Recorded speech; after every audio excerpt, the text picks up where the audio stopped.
কি ব্যাপার? পুলিশের ভ্যান আটকানোর ক্ষমতা কি করে আপনার? কে আপনি? আমি পরমব্রত সেনগুপ্ত। জবা আমার স্ত্রী। আপনি যে কারণে জবাকে অ্যারেস্ট করেছেন, জবা সে কাজটা করেনি। জবা ক্রিকেট ব্যাটিং করেনি, ওকে ফাঁসানো হয়েছে। আমি সেটা প্রমাণ করতে পারি। দেখুন, আপনাদের যা প্রমাণ দেওয়ার আছে সেগুলো কোর্টে গিয়ে দেবেন। এখানে কিচ্ছু করা যাবে না। শুনুন, এখন শুনুন, এখান থেকে গাড়ি যেতে দিন। অফিসার প্লিজ প্লিজ আমার কথাটা শুনুন। কি প্রমাণ দেবেন আপনি? আমার কোনো কথা শোনার নেই এখানে। অ্যারেস্ট ওয়ারেন্টে আপনার স্ত্রীর নাম লেখা আছে, দেখুন। পরিষ্কার দেখে নিন, আসামির নামটা লেখা আছে। অফিসার, আপনি আমার স্ত্রীকে অ্যারেস্ট করতে পারেন না।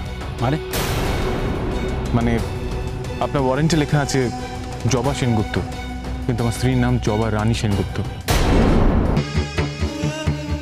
অফিসার, আমার বলতে সত্যি খারাপ লাগছে, কিন্তু আমার স্ত্রীকে ফাঁসানো হয়েছে, আর সেটা করেছে আমার নিজের বৌদিরা।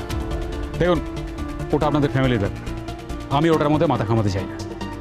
কিন্তু একটা ব্যাপার, এই যে আপনি বলছেন যে জবা রানী, মানে আপনার স্ত্রী, তার নাম জবা রানী, জবা নয়, এই ব্যাপারটা আপনি প্রমাণ করতে পারবেন তো?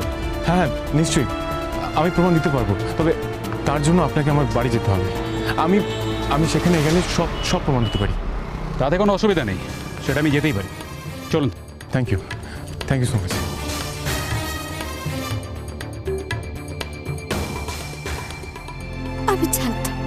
আমি জানতাম আপনি আমাকে বাঁচানোর জন্য আসবেন ছোট্টবাবু। আপনি যে আমার ভগবান, আপনি আমার পাশে থাকলে কোনো বিপদ আমাকে ছুঁতে পারবে না। আপনি আমায় ঠিক রক্ষা করবেন, আমি জানতাম।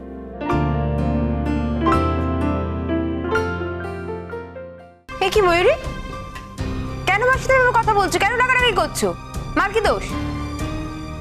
মা তো চিরকাল, মা বাবা দুজনেই, ওনারা তো জবাকে বিশ্বাসই করে এসেছে। এখন জবা এরকম করলে তার দায়িত্ব ওনাদের নাকি? বোঝা হয়ে গেছে আমাদের। অবশ্য সভা যে স্ট্যান্ডার্ডের মেয়ে, তাতে এরকম একটা কাজ করা খুব অস্বাভাবিক নয়, তাই না? না বড় বৌমা, আমার ধারণা কোথাও একটা মস্ত বড় ভুল হচ্ছে।